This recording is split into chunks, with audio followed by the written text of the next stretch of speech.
Lembaga Konseling Keluarga dan Karir. Saya bersyukur juga ditemani oleh salah satu pengurus Rumah Konseling Banten, Ibu Juliana. Seharusnya hari ini saya sudah di Eropa, cuman karena urusan visa, maka tertunda di awal Juni, dan saya senang bisa bersama-sama saudara untuk menyantai satu tema yang berjudul Salib di Tengah Badai Keluarga, satu topik yang aktual dan favorit di Lembaga Konseling Keluarga Kreatif. Saudara yang berada on-site di gereja maupun di online, saya ingin mengajak kita bersama-sama minta pimpinan Roh Kudus dan kita berdoa bersama-sama. Mari kita berdoa. Tuhan, kami berterima kasih oleh karena kami bisa bersama-sama diberi kesempatan untuk belajar, bersekutu, belajar dari firman-Mu, dan kami ingin menaklukkan semua pikiran kami kepada Kristus dan berdoa supaya Roh Kudus membantu semua kemauan dan perasaan kami tertuju kepada firman-Mu. Engkau tahu betapa kami sulit untuk konsentrasi di masa-masa sekarang ini dengan banyak pergumulan, dengan begitu banyak harapan-harapan kami yang belum tercapai, pergumulan-pergumulan yang kami harus jalani. Tapi kami tahu firman-Mu lah yang memberi jalan, memberikan kekuatan. Terima kasih ya Tuhan, kiranya Roh Kudus memimpin kami bersama dalam nama Tuhan Yesus, Sang Firman, kami berdoa. Amin. Oke, sesuai dengan tema ini saya ingin membaca satu bagian dari kitab Ibrani pasal 12 ayat yang kedua. Di sini kita membaca ayat firman Tuhan berkata, marilah kita melakukannya. Kalau kita baca ayat 1 dan ayat-ayat sebelumnya, yaitu melakukan pertandingan iman dengan mata yang tertuju kepada Tuhan Yesus, ya, yang memimpin kita dalam iman dan yang membawa iman kita itu kepada kesempurnaan. Saudara, penulis Ibrani menganalogikan, mengumpamakan hidup kita itu seperti ikut satu pertandingan. Saya sangat suka dua olahraga yang hampir setiap hari saya tonton, walaupun cuma 15 menit. Satu olahraga tinju, dan kedua adalah bola. Dua olahraga itu memberikan saya adrenalin dan energi yang sangat baik ketika saya beristirahat dan menggunakan waktu senggang. Saudara tahu bahwa hidup itu dianalogikan seperti satu pertandingan. Ya. Dan kita tahu bahwa tidak ada orang yang finish dari suatu pertandingan, apakah itu tinju atau bola atau atlet yang lain, itu tidak ada yang tanpa cedera atau kotor. Tapi satu hal yang menarik setiap kali pertandingan bola dan tinju, di sana itu biasanya ada pelatih, ya. Ada coach. Ya, dan biasanya kemenangan atlet itu ditentukan siapa coachnya. Yang pertanyaannya adalah siapa pelatih iman kita? Siapa coach atau mentor daripada iman kita? Yang kita butuhkan dalam perjalanan kita, khususnya perjalanan keluarga kita. Dan ayat ini menggambarkan, marilah mata kita memandang kepada Kristus. So, dalam ayat selanjutnya, ayat 3, ayat 4, ayat yang kelima, saya suka sekali dikatakan penulis Ibrani, ingatlah selalu akan Dia, Kristus. Satu, tekun menanggung bantahan yang sangat hebat. Dari pihak orang-orang berdosa, saudara-saudara.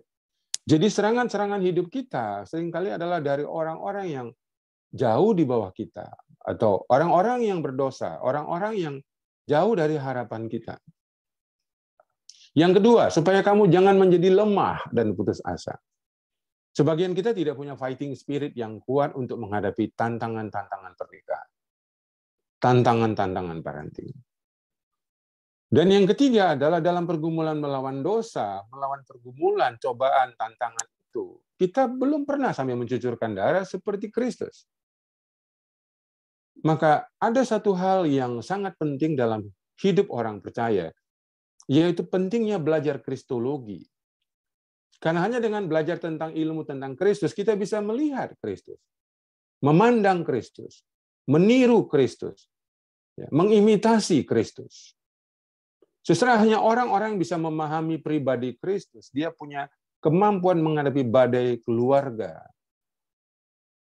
Sayangnya banyak dari kita itu fokus bukan pada pribadi Kristus, tapi kepada karya Kristus. Saya tanya misalnya, saudara, kalau ditanya sebutkan 3 identitas Anda. Banyak pasti yang langsung menjawab, saya direktur bank, saya manajer satu perusahaan, ya, saya hobi saya bisa menciptakan karya seni lagu. Sebenarnya kita suka menceritakan tentang karya kita, tapi siapa kita, pribadi kita? Seringkali kita lupa. Misalnya identitas kesuamian atau keistrian, identitas keibuan dan keayahan. Itu satu yang melekat di dalam diri kita. Kita jarang sekali memperkenalkan itu. Nah, saudara, sekali lagi orang-orang yang memiliki kemampuan memahami pribadi Kristus itu akan jauh lebih stabil menghadapi semua badai tantangan pernikahan, kesulitan-kesulitan dalam parenting. Sekali lagi tidak mungkin kita sampai ke garis finish, menyelesaikan tugas-tugas pernikahan, ya, fungsi-fungsi di dalam keluarga, fungsi-fungsi parenting kita tanpa terluka, tanpa cedera, tanpa kotor, tanpa ada perasaan malu. Pasti kita akan mengalami jatuh bangun itu. Ini penting kita sadari. Dan satu penulis mengatakan, yang menarik itu adalah keluarga itu suatu paradoks, sesuatu yang sangat paradoksal. Bertentangan antara yang positif dengan yang negatif, antara yang membawa kebahagiaan dengan penderitaan. Sudah tidak ada tempat yang lebih membuat kita tersakiti di luar keluarga. Enggak ada. Ya. Di tengah-tengah keluarga itulah kita bahagia, tetapi juga kita tersakiti. Tapi persoalannya ialah banyak sekali kita itu tidak berani cerita. Ya, budaya Asia kita itu biasa menampilkan keluarga kita oke-oke saja, anak-anak kita baik-baik saja. Kalau ada pergumulan kita diam. Kalau nggak percaya, lihat kesaksian di gereja. Semua yang baik-baik, semuanya kemenangan. Tidak ada yang berani cerita kegagalan, tidak ada berani cerita pasangannya selingkuh, anaknya narkoba. Kita menjadikan gereja itu sebagai panggung drama, panggung sandiwara, dan itu adalah budaya Asia yang sangat kental. Saudara, kita tahu bahwa keluarga itu adalah tempat kita mendapat berkat. Tetapi sekaligus kengerian yang dahsyat. Saudara bisa bayangkan, di sana kita bisa pagi-pagi gembira, lagi makan bersama. Tapi belum apa-apa, tiba-tiba di kantor kita dapat berita istri kita sakit, anak kita sakit, orang tua kita sekarat, kita bisa menangis. Saudara, kita ini paradoks antara kebahagiaan dengan penderitaan, antara sukacita dan kengerian, antara keindahan dengan perdosaan, antara kenyamanan dan kegelisahan. Itu kita alami di rumah. Maka ada satu skill yang perlu dipelajari yang saya ajarkan di ruang counseling, yaitu mengayun bandul. Kita tidak mungkin mengalami satu bagian saja, yaitu kesenangan. Kita pasti mengalami kesusahan. Keterampilan mengayun bandul itulah yang kita ajarkan di ruang counseling. No problem, kita mau susah, mau kecewa, mau frustrasi, mau sakit hati, mau depresi, semua itu normal. Yang menjadi masalah adalah respon kita terhadap situasi-situasi dan emosi tersebut. Tetapi banyak orang tidak mengerti itu. Belum lagi kita lihat mama yang melahirkan, tapi juga mama yang mengerikan. Kalau mungkin punya mertua atau orang tua mama yang sangat dominan, sangat controlling, atau sangat pelit, ya, sangat keras, tapi dia mama yang dulu melahirkan kita, tetapi justru yang melukai kita. Sama, ayah yang dulu mengharapkan kelahiran kita, dia mengabaikan, dia sibuk dengan kerja, dia sibuk melayani di gereja. Apapun alasannya, tapi anak-anak banyak sekali kesepian. Dikorbankan oleh altar kesibukan ayahnya. Sekali lagi, saudara yang kekasih, hal terburuk dalam hidup kita bukanlah kita konflik sama orang tua, pasangan kita bukan, atau anak kita memberontak, tidak lagi peduli sama kita, pakai narkoba, bukan, atau usaha kita bangkrut, kita gagal dalam perkawinan. Semua itu menyakitkan. Saya tahu semua itu menyakitkan. Tetapi itu bukan hal yang terburuk. Bukan. Hal yang paling buruk dalam hidup kita ialah kalau kita tidak mengenal Kristus dan tidak memiliki tanda salib. Saudara, kita boleh mengalami semua kengerian tadi selama kita memiliki salib. Kita mengenal salib. Kita mengalami salib. Saudara, kita mengalami kekuatan. Tak jarang, saudara. Tidak jarang kita justru mengalami begitu banyak beban di tengah-tengah perkawinan kita. Masalah-masalah yang menimpa kita, silih berganti, sampai barangkali ya maaf, saudara udah nggak merasakan, udah terbiasa gitu. Kayak saya pernah tinggal di satu pusat sentral yang semua jual daging, jual sayur. Itu kalau hujan tuh bau minta ampun. Tapi setelah setahun, bau itu udah hilang, kebal. Begitu juga banyak pernikahan kita sebenarnya sudah tidak harmonis, tidak ada komunikasi yang dalam, tidak ada hubungan seksual yang intim lagi, tidak ada lagi komunikasi yang mendalam. Kita udah biasa. Malah kalau kita tiba-tiba suami kita datang meluk, I love you. Loh, tumben gitu. Ada apa? Ada maksud ya? Nah, gitu. Kita udah biasa nggak menikmati apa-apa dalam perkawinan kita. Semuanya hanya kontrak. Pokoknya lu tiap bulan kasih gua gaji, ya. Lu terserah mau main gila, mau gila sekaligus terserah. Banyak orang sudah tidak peduli dengan pasangannya. Tidak peduli juga dengan anak-anaknya. Semua ada pembantu, ada babysitter, ada digital babysitter. Anak-anak juga sudah terbiasa, tidak diajak ngobrol sama bapaknya. Kalau tiba-tiba ayahnya ngajak nanti bulan Juni kita liburan ya, tumben papa liburan. Aneh, ya kan? Aneh. Disambar petir apa, Pak? Iya kan? Jadi saudara-saudara yang kekasih, kadang-kadang kita makin cinta Tuhan, dekat dalam pelayanan. Tidak jarang itu justru mengganggu. Mengacaukan, seolah-olah kita semakin gelisah, kita ditantang oleh, aduh saya sungguh cinta Tuhan, melayani, kok anak saya begini? Kok suami saya begitu? Kita malah terganggu gitu, sepertinya ada batu sandungan. Gitu.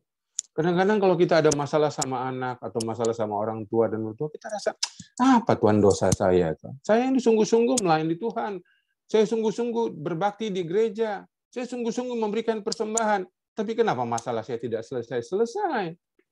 Kenapa doa saya tidak dijawab oleh Tuhan? Saudara, itu dilakukan, diizinkan, supaya kita kembali lari menjumpai Sang Anak Manusia itu. Semua pergumulan dan tantangan itu membuat kita lebih dekat sejengkal dengan salib. Saya ulang ya.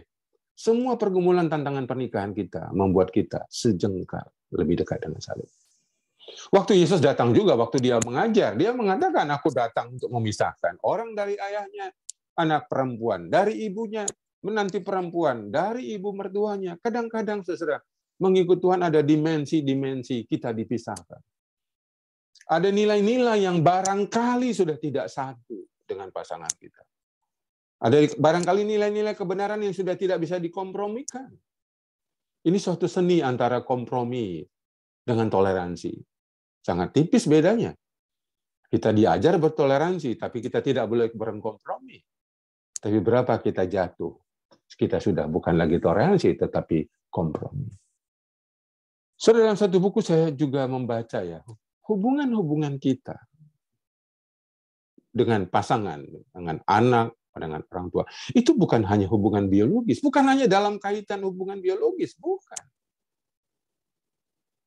Ini ada dimensi peperangan rohani. Tidak banyak orang yang mengerti ini. Ini hanya bisa dimengerti dan dimenangkan oleh anugerah Allah. Sudah bisa bayangkan, kadang-kadang kita bisa punya perasaan benci kepada anak kandung kita sendiri.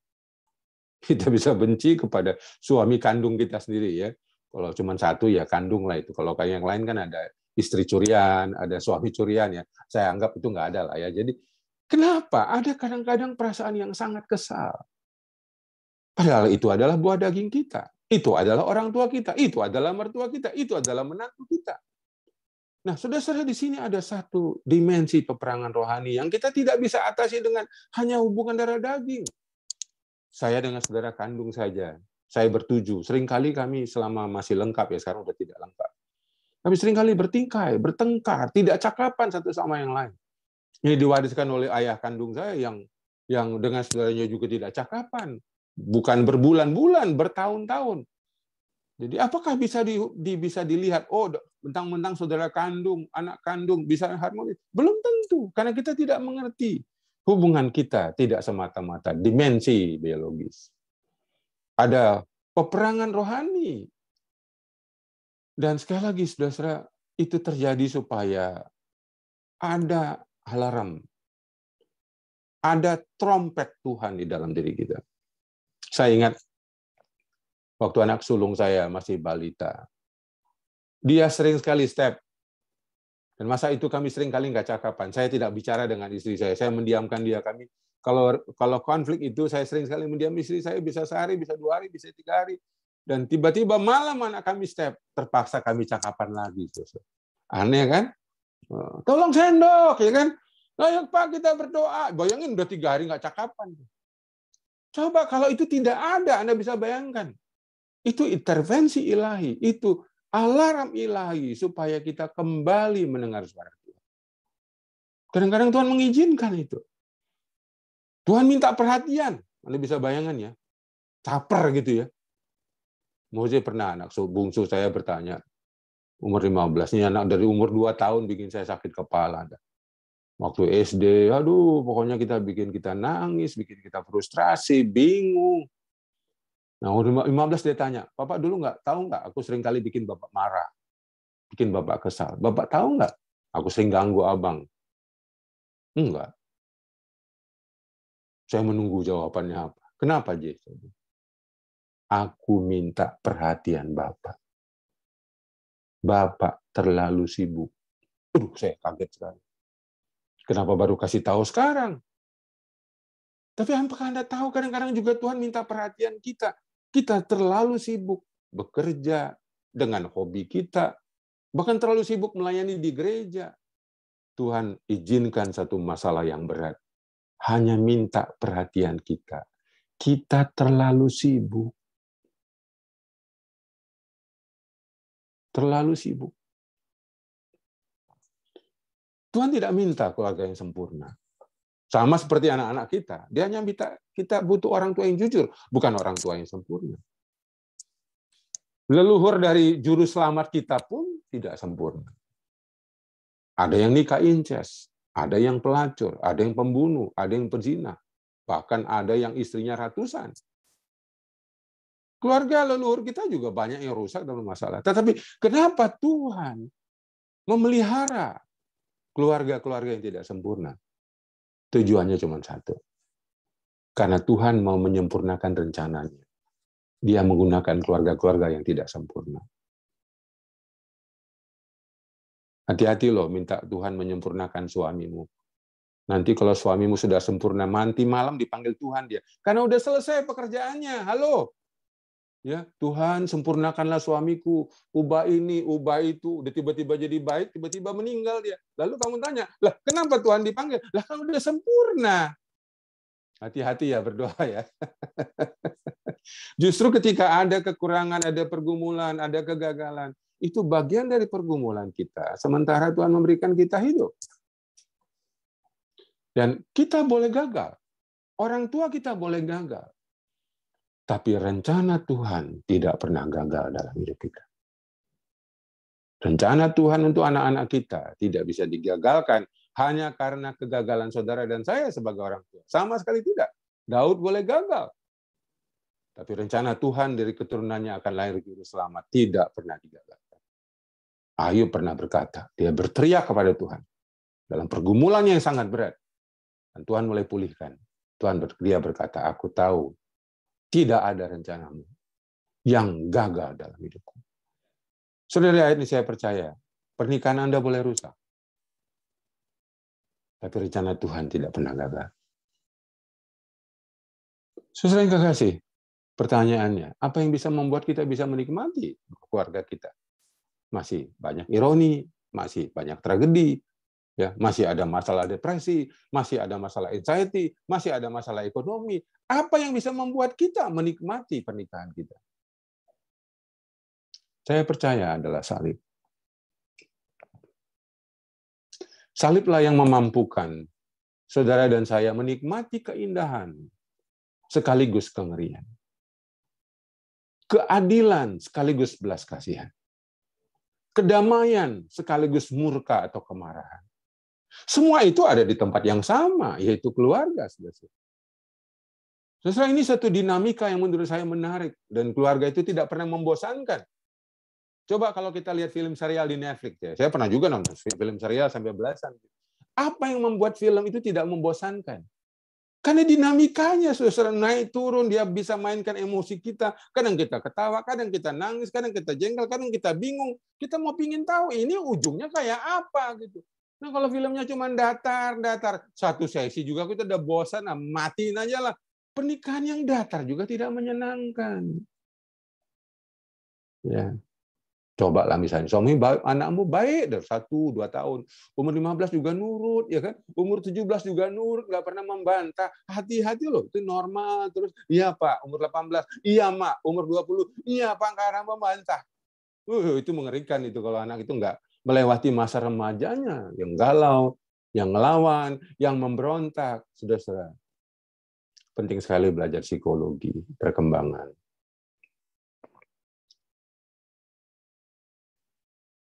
Saudara yang kekasih, sekali lagi salib adalah tempat kita paling aman. Di sana kita bisa merayakan perjalanan keluarga kita. Dengan semua dinamikanya, dengan semua konflik, kehilangan, air mata, kesulitan, harapan, mimpi kita. Seperti Martin Luther pernah berkata, salib itu tempat yang paling aman dan paling nyaman dari semua yang ada di dunia ini. Diberkatilah orang yang memahami hal ini.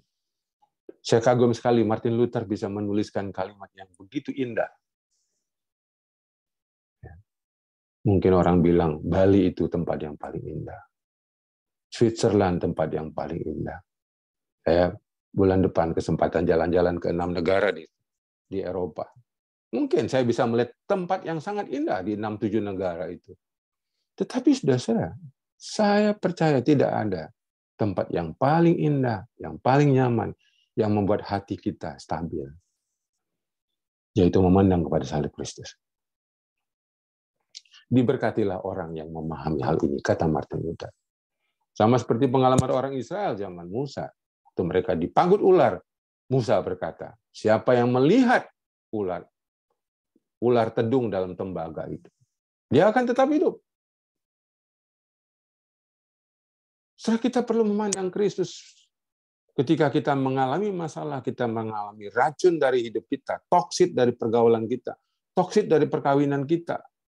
Tapi saudara-saudara, Kristus punya penawarannya. Siapa yang memandang salib itu akan dipulihkan. Sekali lagi, Kristus sudah memikul semua di kayu salib, semua kutuk, semua kesulitan, semua penyakit. Siapa yang memandang kepada salib, dia akan mengalami berkat. Tapi ada satu pertanyaan. Kenapa Tuhan tidak menjawab banyak doa-doa kita supaya pernikahan kita dipulihkan, penyakit kita disembuhkan, usaha kita juga diberkati? Sering sekali kita merasa Tuhan jauh. Ya, kita mulai juga bosan ke gereja. Untuk apa ikut pastutri? Perkawinan kami sama saja. Suami saya juga tidak berubah, istri saya juga tidak berubah. Anak saya juga begitu-begitu saja. Tetap aja dia kecanduan game. Tetap saja kecanduan pornografi. Saya percaya, saudara-saudara, dalam diskusi dengan anak saya, dia mengatakan satu kalimat yang sangat dalam maknanya. Waktu dia pulang libur musim panas dari Amerika, kira-kira 3 tahun yang lalu, dia bilang Tuhan sering tidak menjawab doa kita. Karena Tuhan lebih ingin memberikan kehadirannya atau memberikan dirinya menemani kita dalam badai keluarga. Daripada memberikan mujizat, daripada menjawab doa-doa kita. Saya ulang sekali lagi, Tuhan sering tidak menjawab doa kita karena dia lebih ingin memberikan dirinya, kehadirannya menemani kita sepanjang perjalanan badai keluarga kita. Daripada menjawab doa kita.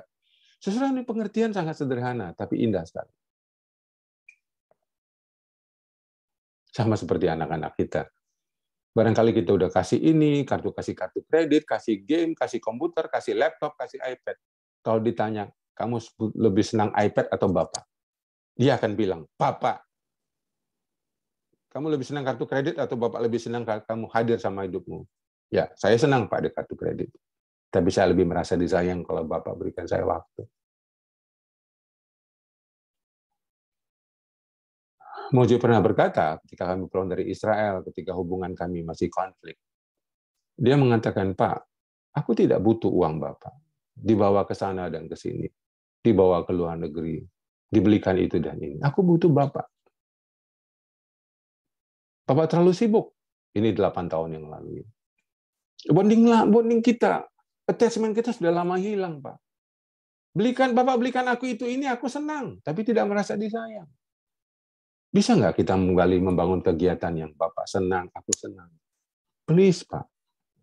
Diusulkan 4 waktu itu.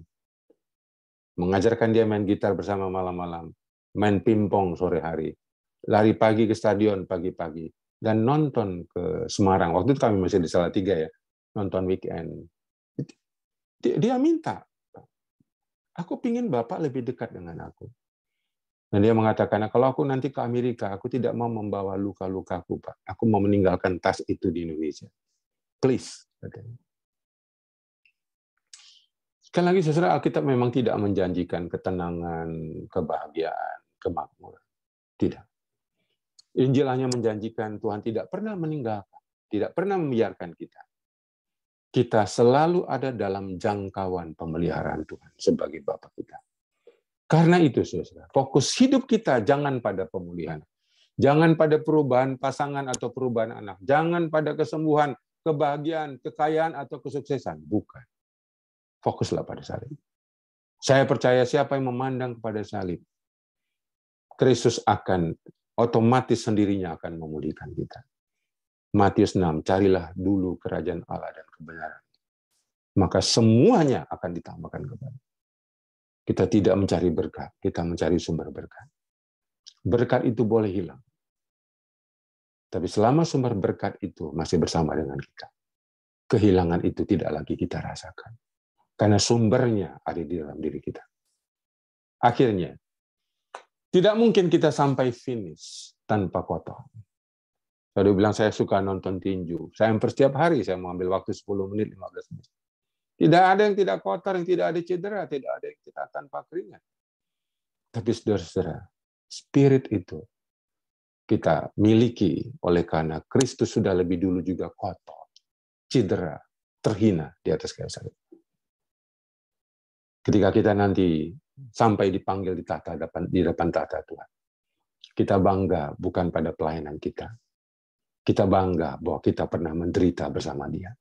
Itulah kebanggaan yang paling berarti. Ini sudah siapkan. Termasuk penderitaan dan pengorbanan Anda sebagai suami, sebagai istri, sebagai ibu, sebagai ayah.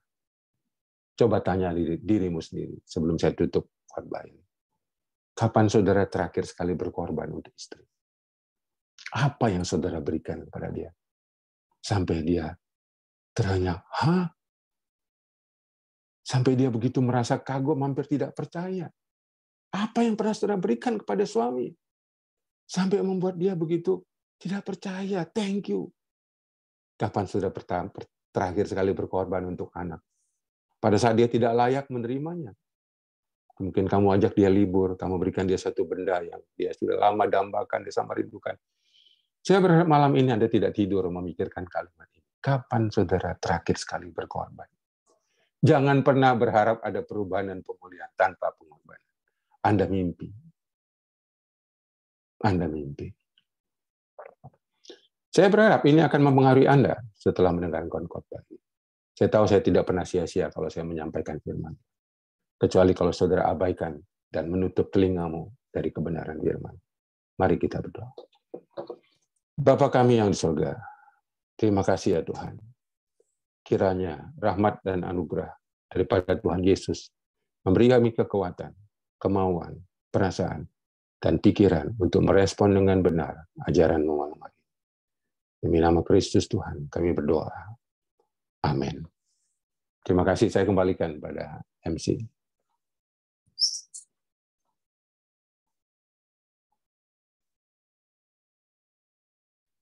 Ya, terima kasih. Kaget. Terima kasih banyak kepada Pak Julianto yang sudah, saya percaya dari kita semua udah, maksudnya merasa terberkati sekali gitu ya, yang tadi cukup menohok di saya. Jujur baru pertama kali dengar gitu ya. Iya juga ya, jangan meminta kondisi keluarga kita atau pasangan dan anak kita sempurna, karena kalau sudah sempurna berarti tugasnya sudah selesai gitu ya. Udah siap-siap aja diangkat gitu ya Pak ya. Iya, dari onsite maupun online, apakah ada yang mau memberikan pertanyaan? Kita akan masuk ke Q&A gitu ya. Kalau yang di online bisa raise hand juga. Kelihatan kan ya dari sini? Oh iya. Oke. Apa? Kenapa? Dan bisa di kolom chat juga gitu. Akan ada yang membantu untuk membacakan. Yang di onsite silakan. Jika ada yang mau langsung.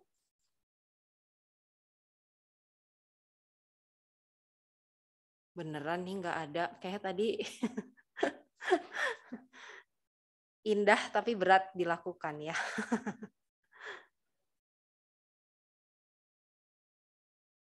Atau Pak Jul mau nanya ke kita? Kebalik jadi. Ini kenapa kaosnya pada gini, asik. Kan udah tanya kapan terakhir berkorban untuk suami dan istri, kan udah Bener tanya. nggak ada yang mau nanya? Mumpung Pak Jul lagi ada di sini. Ini Pak Jul masih di Bali ya Pak? Enggak, saya ditunda. Ke Balinya baru hari Rabu. Tadinya mau awal. Oke, jadi Tadinya saya ke sudah Eropa pindah. sebenarnya, tapi ditunda bulan depan. Oh, oke. Baiklah. Di chat ada ya tadi ya kayaknya ya?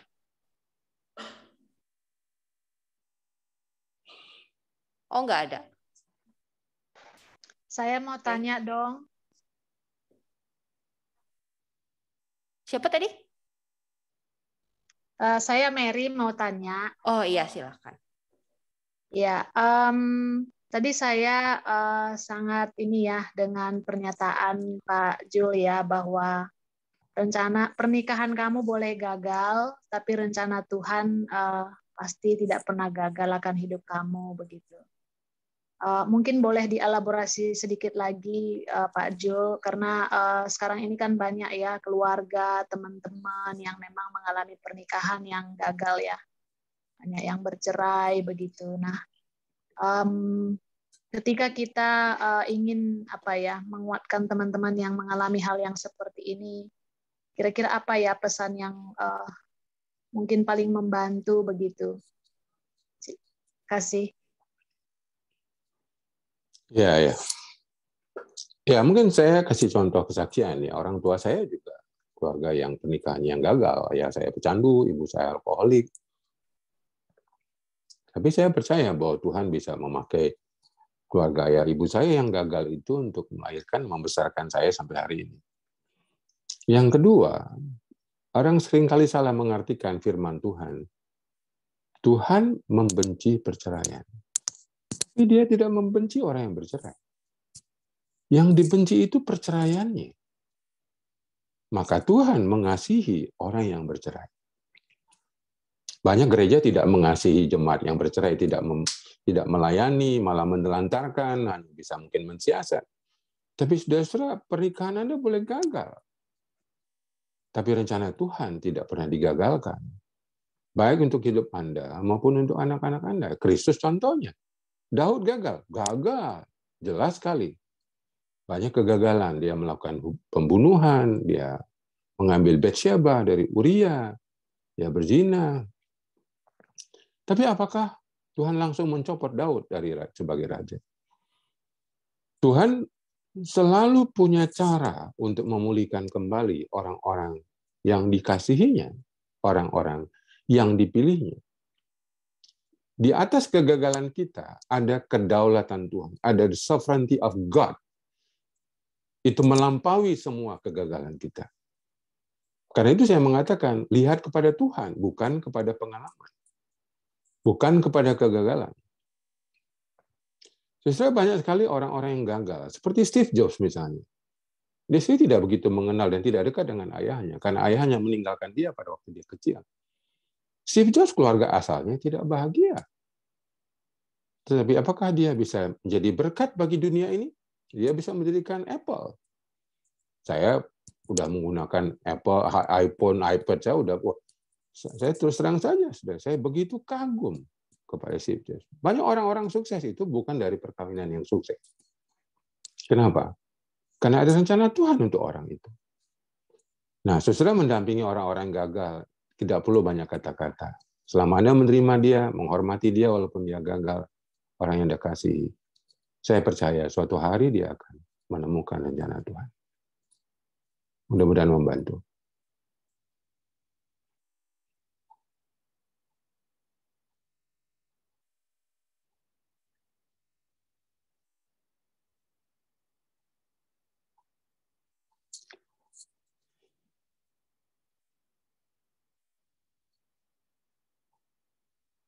Soalnya suaranya belum ada, itu masih di mute, itu suaranya MC-nya. Sengaja ya di mute ya. Halo? Suara saya kedengaran nggak ya? Halo? Oke, sama-sama, thank you. MC silakan, saya kembalikan kepada MC. Iya, jadi dari tadi kan Bapak sering bercerita tentang Moze gitu ya Pak. Ada yang membutuhkan sharing lebih lanjut. Sewaktu Moze dulu sekecil SD, bagaimana Bapak dan Ibu melewati masa-masa sulit menghandle Moze. Pada masa-masa tersebut, bagaimana Bapak dan Ibu tetap bisa kuat dan paham bahwa rancangan Tuhan itu baik dan benar. Itu dulu kali Pak. Wah, prosesnya panjang ya. Prosesnya panjang sekali. Jadi kami itu punya psikolog sampai 12. Konsultasi ke 12 psikolog, 4 konselor, 2 psikiater. Walaupun saya seorang konselor. Karena untuk memahami anak kami perlu pergi ke beberapa psikolog untuk assessment. Bagaimana kondisi mental, kondisi kepribadian, kondisi IQ, dan sebagainya. Apakah ada kebutuhan khusus. Ya, sesudah belasan assessment. Tapi dengan assessment itu kami bisa memahami puzzle-puzzle-nya ketemu 1, 2, 3, 4. Saya rasa puzzle itu yang paling jelas itu adalah ketika dia umur 17, 18 tahun di Salatiga. Waktu itu kami udah pergi ke 9 psikolog, 3 konselor, 1 psikiater. Waktu itu, kalau dihitung sekarang udah lebih banyak lagi. Kami pergi juga counseling secara rutin. Ya. Jadi yang lain adalah memperbanyak waktu. Jadi dia kalau libur musim panas saya suruh pulang. Kalau kami kesempatan kami ke Amerika itu bisa bertemu sesering mungkin karena waktu dia kecil saya sangat sibuk. Dari dia kelas 5 SD saya sudah sangat menjadi pembicara yang sangat terkenal.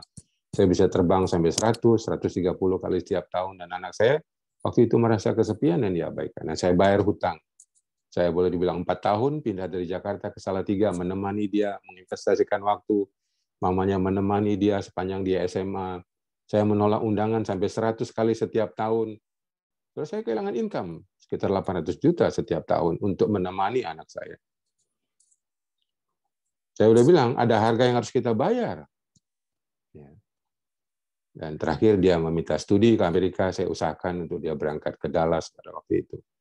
Ya, itu kira-kira ya. Jadi mencari bantuan, memperbanyak waktu, menebus waktu. Tuhan berkati. Oke. Ini kayaknya perlu 1 sesi lagi ya Pak.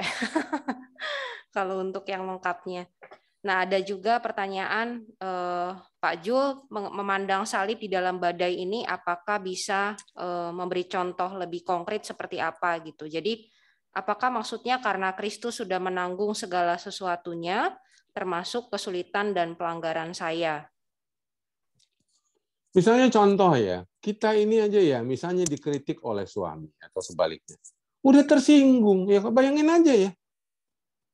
Kalau kita lihat Kristus yang tersalib, dihina, difitnah, dihianati, ditinggalkan, diolok, dia udah mengalami hal yang jauh lebih sulit. Kenapa? Dia tegar. Kita belajar dari dia. Kita baru dengar suara suami kita agak keras saja, kita udah tersinggung. Ya kan? Hal-hal manusia, kita sama-sama manusia berdosa, dia berdosa, kita berdosa. Wajar pasangan kita melukai kita. Tapi kita seringkali sensitif ya, baper kata anak muda. Ya, langsung nggak cakapan, langsung ngamuk, langsung teriak. Kenapa? Karena kita tidak memandang kepada salib. Kristus mengalami jauh lebih buruk dari itu. Kita baru dibantah anak kita baru melawan, kita udah marah, udah nggak mau cakapin anak kita. Itu aja kita udah nggak kuat. Baru itu. Tapi memandang kepada salib, dia mengalami hal yang sulit, penolakan, penghinaan. Kalau mata kita tertuju kepada pribadi Kristus sebagai coach, sebagai mentor, sebagai pelatih, kita nggak akan diombang-ambingkan oleh perasaan kita kayak naik roller coaster. Kita gampang sekali marah sama anak. Saya rasa tidak perlu ketika kita bisa memahami anak kita, kebutuhan-kebutuhan mereka, usia mereka yang masih berkembang, tantangan-tantangan mereka di sekolah, di sosial media, kita bisa menjadi orang tua yang lebih bijak dan lebih sabar. Nggak nuntut anak, harus ini, harus itu. Ya, dia nggak bisa bikin PR aja kita udah ngamuk-ngamuk. Kenapa? Karena kita tidak memandang kepada salib. Saya rasa salib itu tempat kita untuk bisa lebih stabil secara emosi. Kita bisa lebih sabar, ya, kita lebih tough, ya, lebih tangguh, tidak mudah menyerah, tidak cengeng, tidak mudah putus asa. Fighting spirit kita itu datang daripada salib Kristus itu. Itu maksud saya. Dia menjadi teladan, dia menjadi contoh. Sama seperti petinju, ketika dia udah mulai olong, dia lihat pelatihnya. Apa, suruh bertanding lagi apa enggak? Suruh berhenti apa enggak gitu.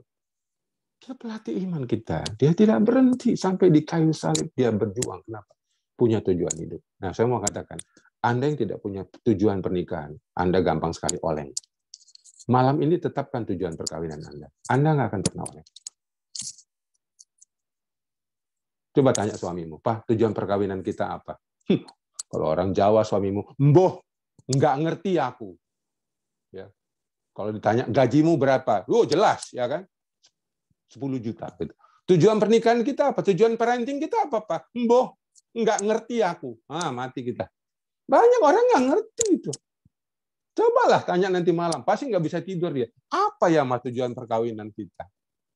Kalau dibilang punya anak 2, udah punya 2 anak, terus dapat apa? Mau kejar apa lagi kita? Sudah banyak keluarga-keluarga tidak punya mimpi, tidak punya dream, tidak punya tujuan, tidak punya ambisi untuk perkawinan. Makanya itu gampang ambruk. Saya kembalikan kepada MC. Oke. Thank you. Ada lagi dari teman-teman yang di onsite atau yang online mau bertanya langsung? Pak, ada yang bertanya lagi, gimana cara untuk bisa berkomunikasi dengan anak yang introvert, kadang pelit banget, kata-kata yang keluar kalau ditanya. Mau mulai mengajak ngobrol itu kadang bingung. Gimana tuh, Pak? Saya ini suka belajar dari komedian ya, Tukul, Sule ya. Apa yang menarik dari komedian-komedian itu? Dia belum ngomong aja kita udah lucu. Jadi kita udah ketawa, seneng mau liatin mukanya. Nah, jadikanlah muka kita itu enak dipandang anak. Itu dulu.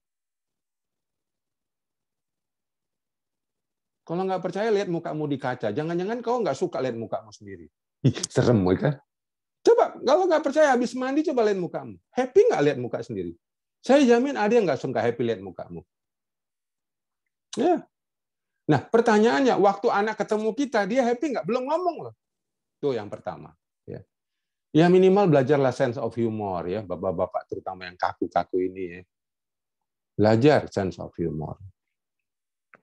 Karena komedi adalah jembatan komunikasi yang paling disukai anak-anak masa kini.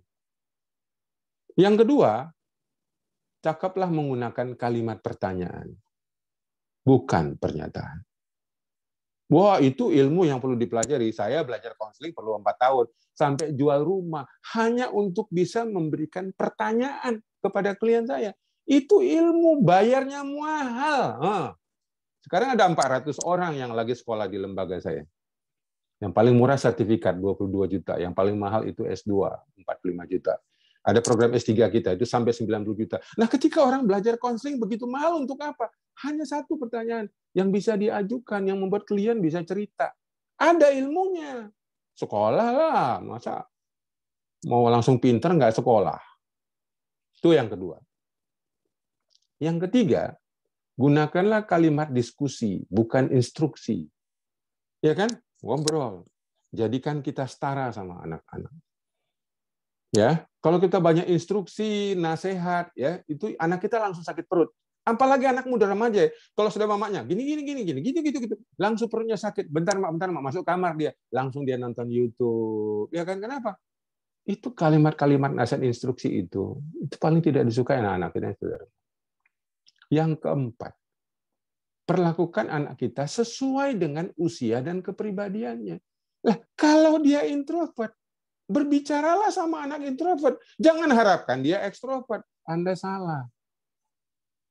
Kalau bertemu sama anak introvert, dia itu mendapatkan energi dengan dia sendiri.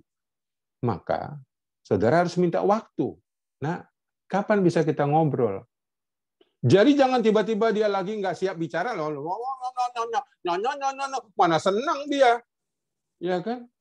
Dia dalam hatinya, kamu kok nggak menghargai privasi saya sih? Mentang-mentang orang tua ya? Oh, dia bisa bilang gitu tuh. Mentang-mentang orang tua ya? Ajak, tanya kapan mama bisa ngobrol. 5. Kalau ngajak ngobrol, ciptakan situasi. Ajak ke tempat yang dia suka. Gimana kita bisa makan siang, malam, sore ini? Gitu. Jangan lagi dia main game, lagi asal nonton YouTube. Kamu ajak ngobrol. Aduh, kita ini orang tua yang nggak tahu diri ya. Coba kamu lagi masak, anakmu tarik-tarik, mak bantu aku. Nanti gosong ini, tunggu sebentar. Ya kan Anda sendiri nggak mau diganggu kalau lagi masak. Ini anak kita lagi senang, lagi nonton video YouTube, kita ajak dia ngobrol. Nah. Kamu bilang dia introvert? Enggak, dia lagi asik dengan dirinya. Tanya, kapan kamu ada waktu sama mama? Gitu, kalau anak gede gitu. Ya. Jadi gunakan pahami, jangan harap anakmu introvert jadi ekstrovert. Tidak akan berubah itu. Itu hanya bisa diperbarui. Ya, jadi jangan bandingkan. Kakakmu itu banyak ngobrol loh itu. Jangan dibandingkan. Yang ngelahirkan situ kok. Halo. Ya, saya misalnya contoh, waktu anak saya sulung lahir, dalam pergumulan hubungan pernikahan saya sama istri saya nggak baik. Kami banyak konflik waktu dia di kandungan.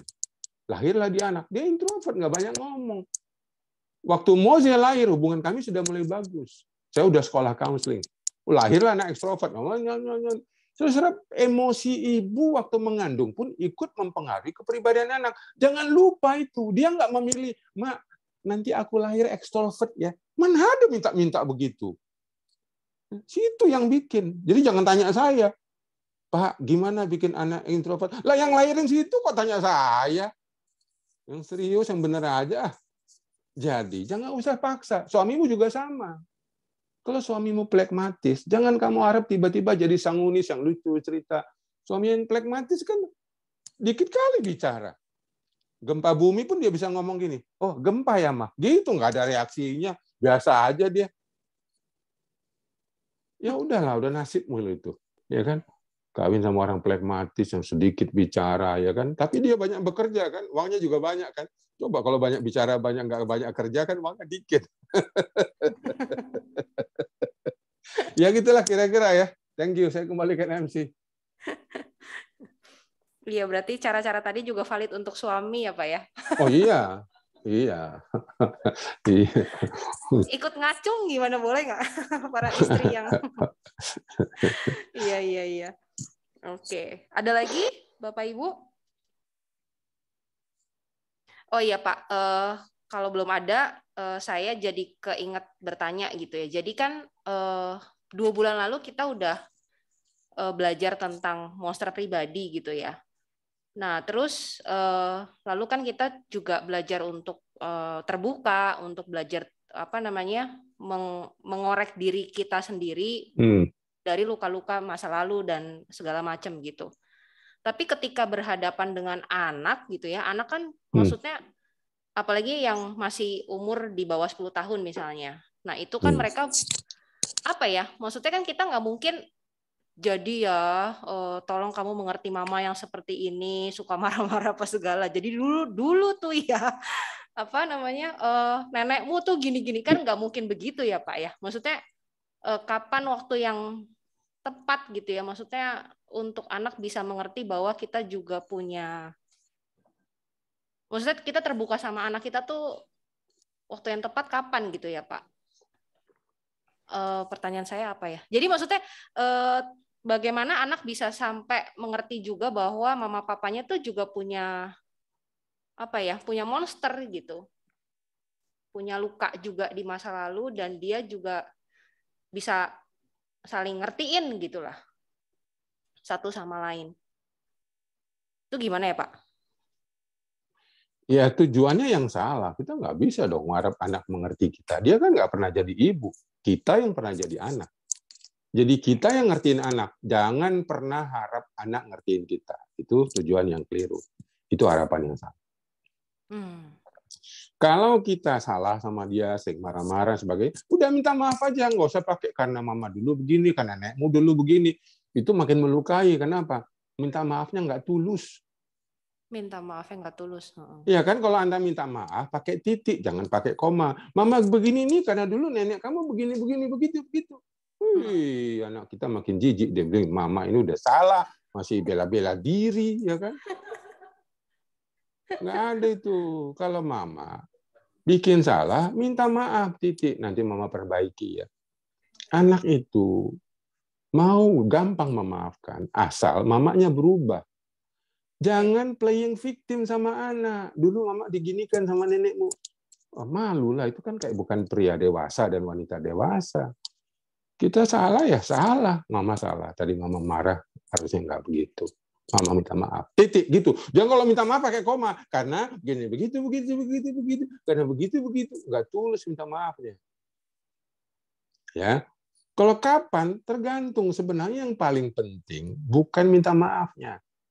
Selama bonding kita, hubungan attachment, hubungan emosi, hubungan batin kita bagus, anak kita ngerti kok. Nggak minta maaf pun dia ngerti. Mama aku itu baik kok maksudnya. Begitu.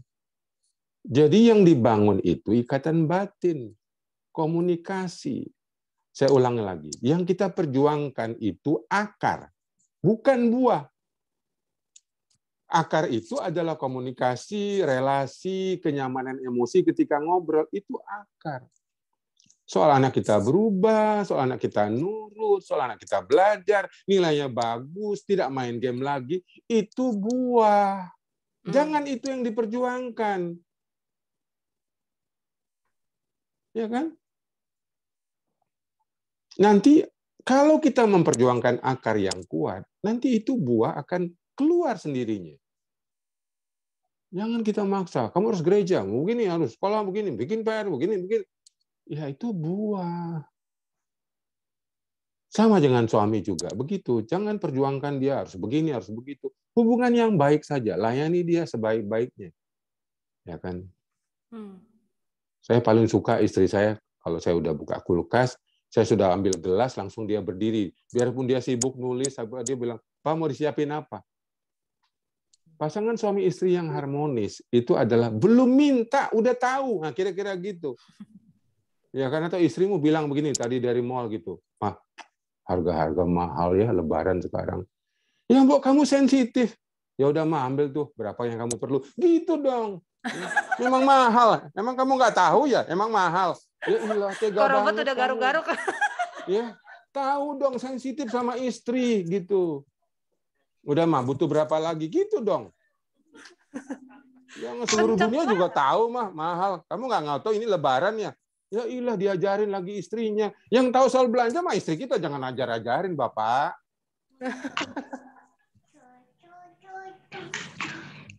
Gitu kira-kira ya. Thank you.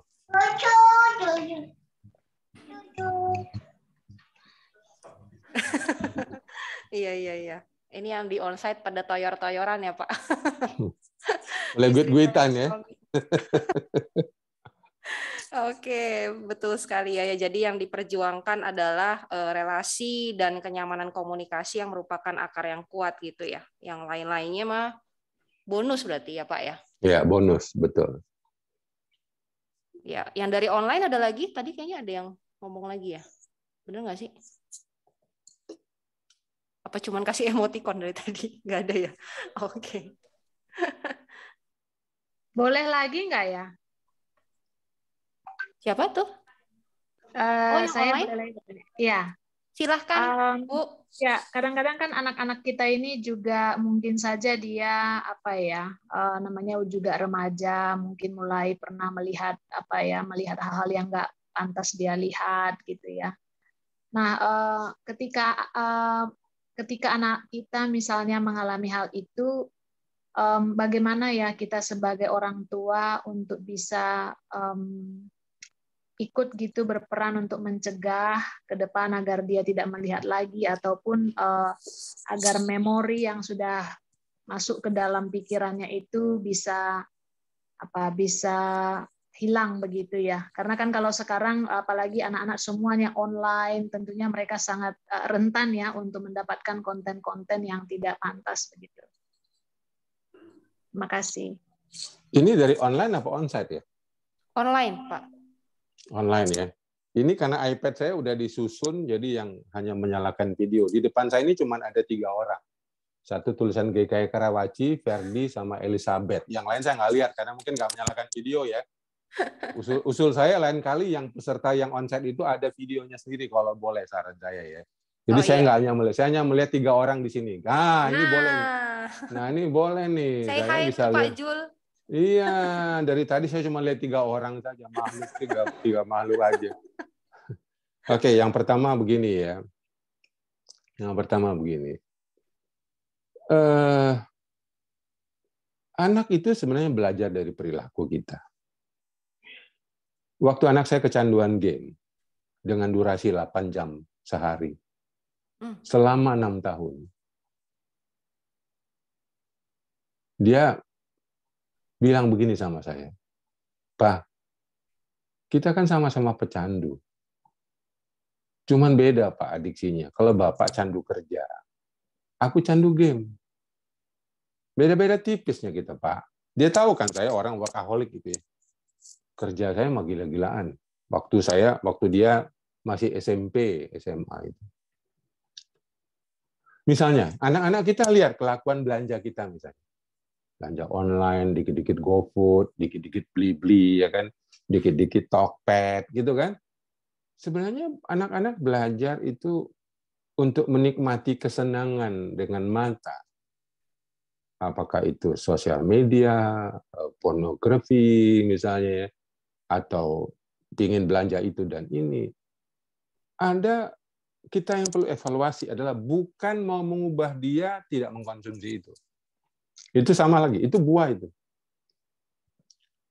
Tapi bagaimana kita memberi contoh gaya hidup yang bisa mengontrol semua keinginan, perilaku, termasuk selera makan kita yang kadang-kadang tidak terkontrol.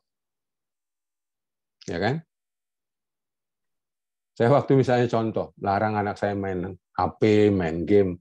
Karena saya pakai iPhone itu setiap waktu memberikan laporan. Berapa jam saya gunakan iPhone itu?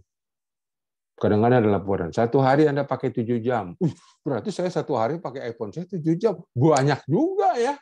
Itu hebatnya pakai iPhone. Dia dilaporkan kepada kita penggunaan mingguan dan penggunaan harian.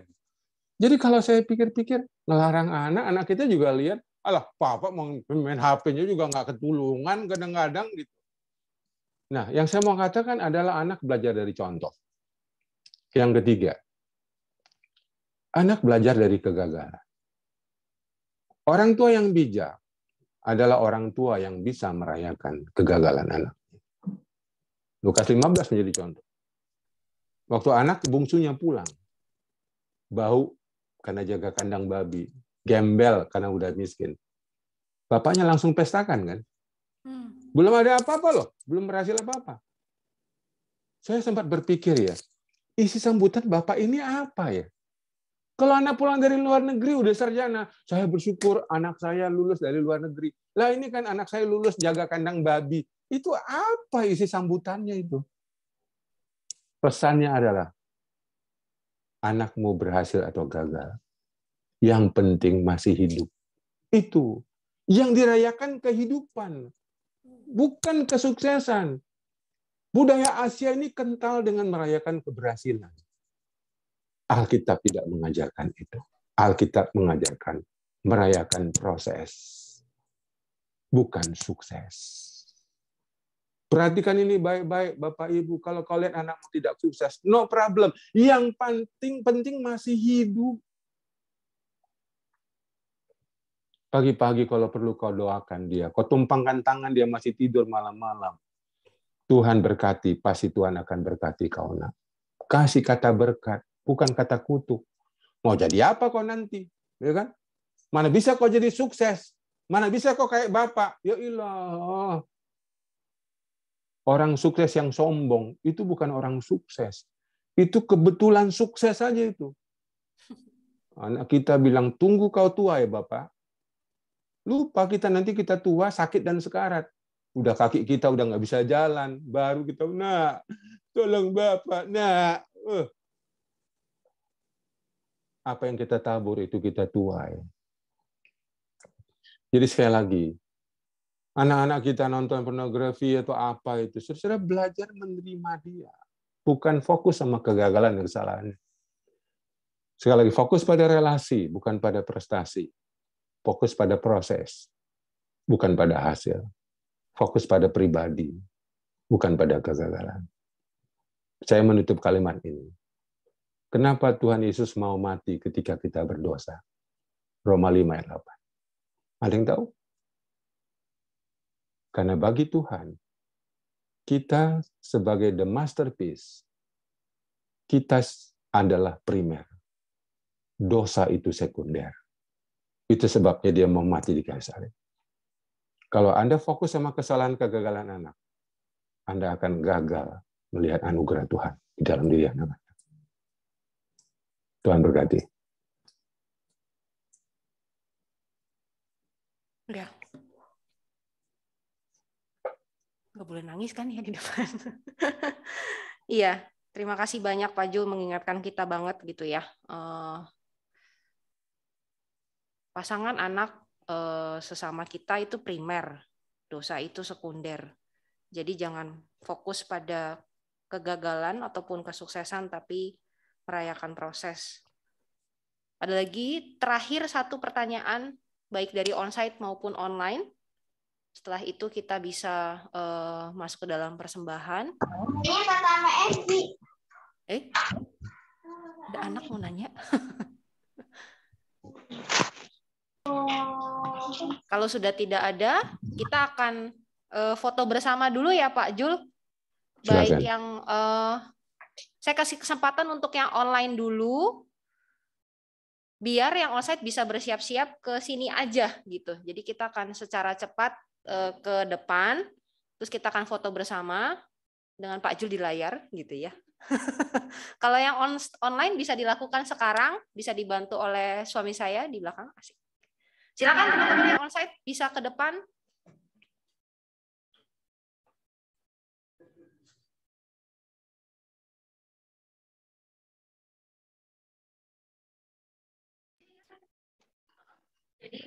Oke. Sorry.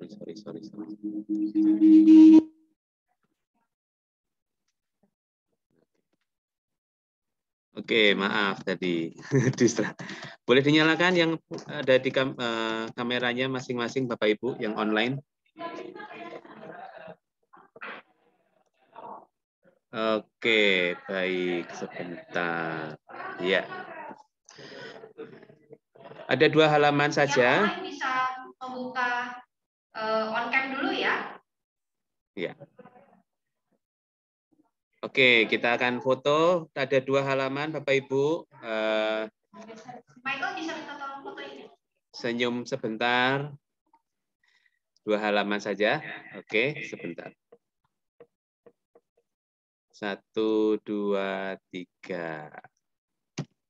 Bentar, Bapak Ibu, saya simpan dulu. Yang online.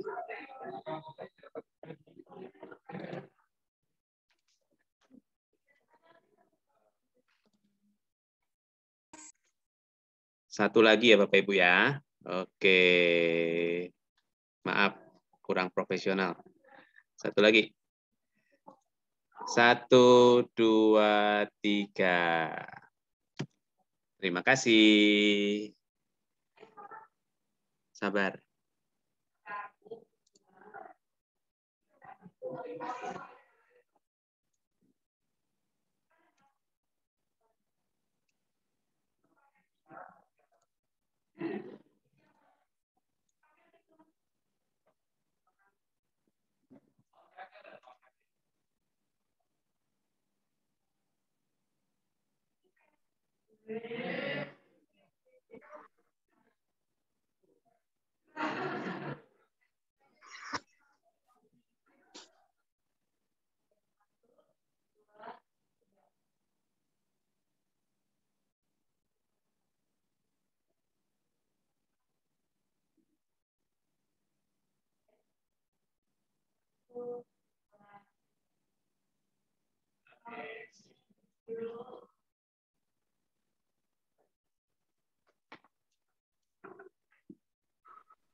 Ya, itu sedikit keributan di onsite.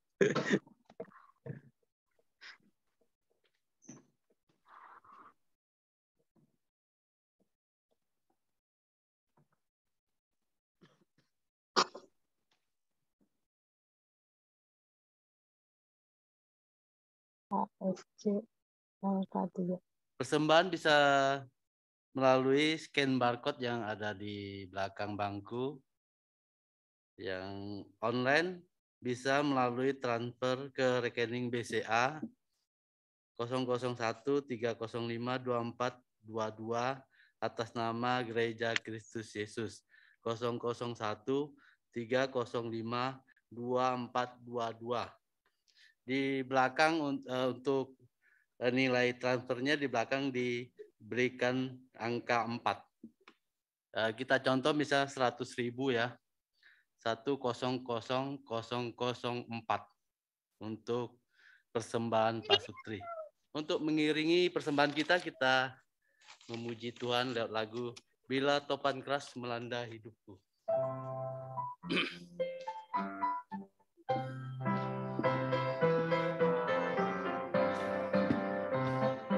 Bila topan keras melanda hidupku, bila putus asa dan letih lesu, berkat Tuhan satu-satu hitunglah, kau niscaya kagum oleh kasih-Nya. Berkat Tuhan mari hitunglah, kau kan kagum oleh kasih-Nya. Berkat Tuhan mari hitunglah, kau niscaya kagum oleh kasih-Nya. Adakah beban membuat kau penat, salib yang kau pikul menekan berat, hitunglah berkat-Nya pasti kau lega, dan bernyanyi terus penuh bahagia. Berkat Tuhan mari hitunglah, kau kan kagum oleh kasih-Nya.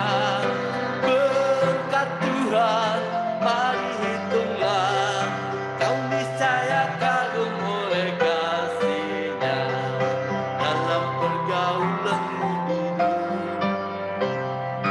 Dalam pergaulanmu di dunia, janganlah khawatir, Tuhan adalah.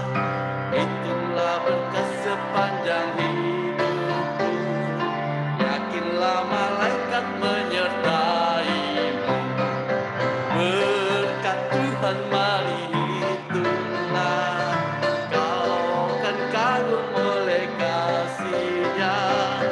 Berkat Tuhan mari hitunglah, kau niscaya kagum oleh kasih-Nya. Kita berdoa. Bapa kami yang di surga, yang kami sembah dalam nama Tuhan Yesus Kristus. Terima kasih atas berkat yang telah Engkau berikan kepada kami. Terima kasih atas penyertaan-Mu. Hingga hari ini dan Engkau menyatakan hidup dalam kami. Bapa yang terkasih, tidak lupa kami juga mengucap syukur atas firman yang baru saja kami dengar. Semoga firman-Mu menjadi terang untuk setiap langkah hidup kami. Sebentar tadi kami sudah memberikan yang terbaik untuk kehormatan dan kemuliaan nama-Mu. Semoga apa yang kami sediakan dapat kami gunakan untuk kepentingan dan kemuliaan nama-Mu. Semoga Engkau juga memberkati tangan yang memberi. Semoga kami juga memberi dengan sesuai kemampuan kami tanpa paksaan. Inilah doa yang kami doakan hanya dalam nama Tuhan kami Yesus Kristus, Tuhan yang hidup. Amin. Untuk menyampaikan pengumuman kami persilakan pada pengurus.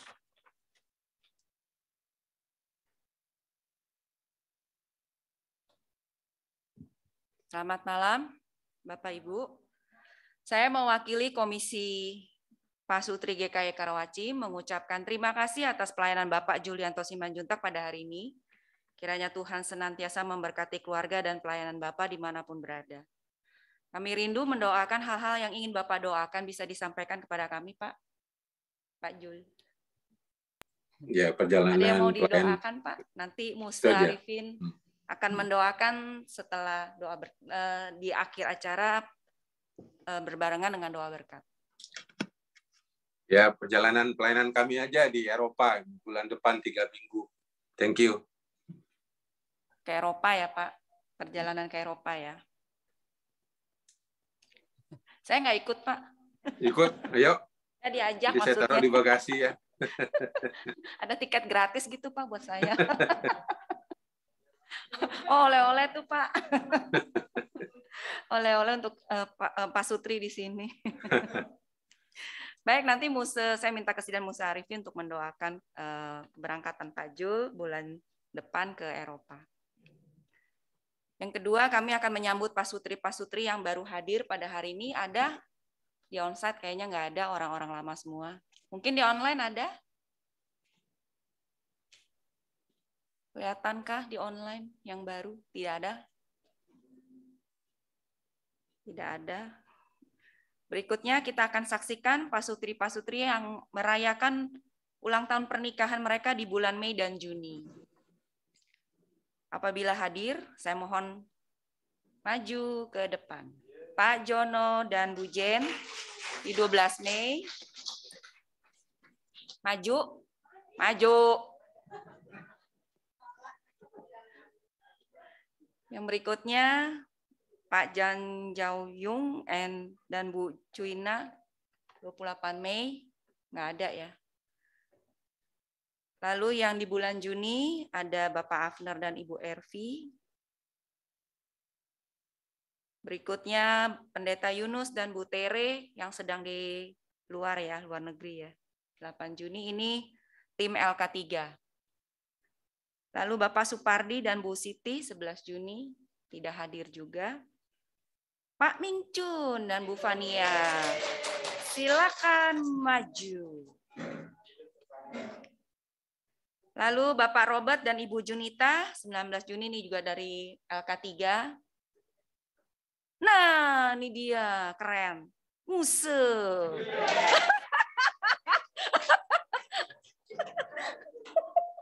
Ayo Muse, kenapa itu semuanya nggak diajak?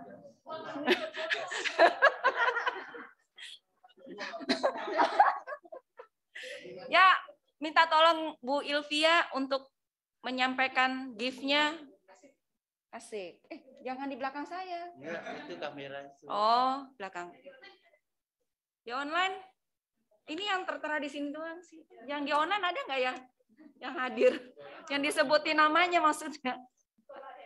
Ya, yang online nanti menyusul ya gift-nya. Kita janjian dulu. Ya, Martin, ini foto-foto.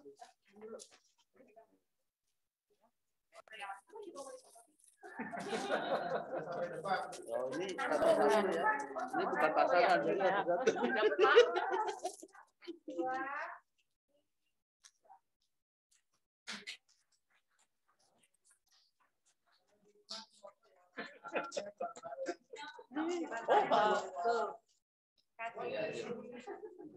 Ya, terima kasih. Nanti yang tidak hadir akan kita janjian dulu untuk memberikan gift-nya kapan. Yang berikutnya adalah tema Pasutri Juli 2022, melanjutkan rangkaian tema Connected selama 1 tahun ini, di mana kita bekerja sama dengan LK3, maka bulan Juli kita akan semakin dalam mempelajari tentang inner child kita dan bagaimana deal with it, positif memulihkannya. Kelompok-kelompok kecil dalam Magicom menolong kita saling sharing dan terbuka dan saling memberi terapi satu sama lain, mendoakan dan menguatkan. Pada saat dalam kelompok terbuka di dalam tetapi tertutup di luar. Artinya kita harus menjaga semua rahasia yang ada di dalam kelompok kita. Untuk itu jangan lewatkan persekutuan di bulan Juli di minggu kedua hari Sabtu tanggal 9 Juli jam 19. Petugas dari Magicom Nasi Kerak.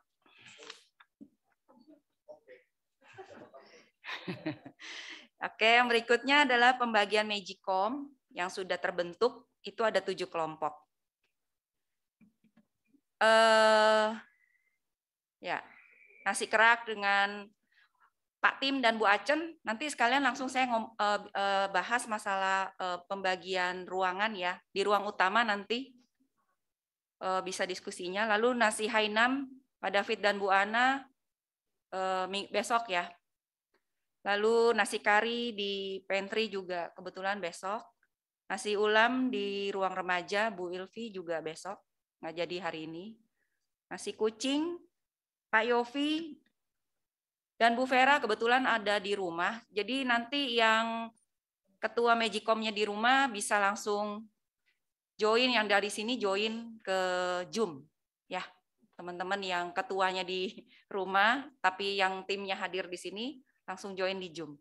Nasi merah, Pak Ferdi dan Bu Tirsa di ruang mana aja deh. Nasi sudah menjadi bubur juga Bu Ratna dan Steven kebetulan di rumah, jadi yang dari sini timnya bisa online join, langsung online. Totalnya ada 62 orang yang sudah bergabung. Jadi kami mengundang bagi pasutri-pasutri yang rindu untuk bersama-sama bertumbuh di dalam membangun relasi antar keluarga, untuk segera mendaftarkan diri ke kami pengurus yang Bapak Ibu kenal. Tentunya ada beberapa hal yang akan Bapak Ibu isi sebagai bukti komitmen untuk terus mau dibentuk di dalam segala hal yang mencakup kehidupan pribadi kita. Yang berikutnya adalah jadwal kebaktian umum. Kebaktian umum 1 jam 7.30 bahasa Indonesia dan KU2 jam 10 bahasa Indonesia Mandarin diadakan secara live streaming dan onsite. Lalu KU3 jam 17 secara online melalui channel YouTube GKI Karawaci. Mengundang untuk Bapak Ibu dapat hadir setiap minggunya, ajak keluarga, saudara, teman-teman untuk bisa bersama-sama beribadah. Yang berikutnya adalah doa berkat oleh Muse, sekalian mendoakan permohonan Pak Julianto. Saya undang bangkit berdiri. Saudara sekalian, kita berdoa bersama-sama ya. Terima kasih Tuhan untuk persekutuan indah, para pasutri. Kami boleh bersuka cita, memuji Tuhan dan bersekutu satu dengan yang lain. Kami percaya bahwa Tuhan telah memanggil kami sebagai pasangan suami istri. Biarlah Tuhan dalam perjalanan pernikahan kami boleh bersama-sama mengandalkan Tuhan, menjalani kehidupan kami sebagai suami istri. Sekalipun ada kegagalan, ada jatuh bangun, tapi kami percaya bahwa Tuhan menolong kami. Sebagaimana firman sampaikan bahwa ketika kami memandang salib, kami tidak pernah akan gagal. Kami tidak pernah akan kecewa. Terima kasih Tuhan. Berkati setiap pasangan suami istri yang ada, baik yang hadir di tempat ini, demikian juga mereka mengikuti secara online. Kami merindukan ada sebuah persekutuan yang dekat, baik tempat ini maupun ketika kami bersama-sama dalam kelompok kecil. Tuhan, hamba berdoa untuk hamba-Mu, Pendeta Julianto Simanjuntak, bulan depan akan mengadakan liburan di Eropa. Kami berdoa supaya Tuhan sertai hamba-Mu ini bersama Ibu Rosvita dan juga bersama anak, biarlah keluarga hamba-Mu ini di dalam lindungan Tuhan dan Tuhan mencukupi segala yang dibutuhkan. Terima kasih Tuhan untuk berkat-berkat yang kami terima pada hari ini. Biar hati kami penuh dengan syukur melihat kebaikan Tuhan dalam kehidupan kami. Sungguh Tuhan Kau adalah Allah ajaib yang memenuhi segala kebutuhan kami. Terima kasih Tuhan di akhir persekutuan ini. Kami mau mengucap syukur untuk segala yang kami dapat pada malam hari ini. Biarlah Tuhan ini tidak hanya sekedar mengisi otak kami mengerti secara pengetahuan, tapi kami juga mau belajar rendah hati untuk mengimplementasikan dalam kehidupan keluarga kami. Terima kasih. Kasih karunia dari Tuhan kami Yesus Kristus. Kasih sayang dari Allah Bapa. Persekutuan, pimpin penyertaan Roh Kudus, menyertai setiap pasangan suami istri, keluarga yang ada, mulai saat ini, bahkan sampai selama-lamanya. Dalam nama Tuhan Yesus kami berdoa. Amin. Silakan duduk, persekutuan kita sampai di sini.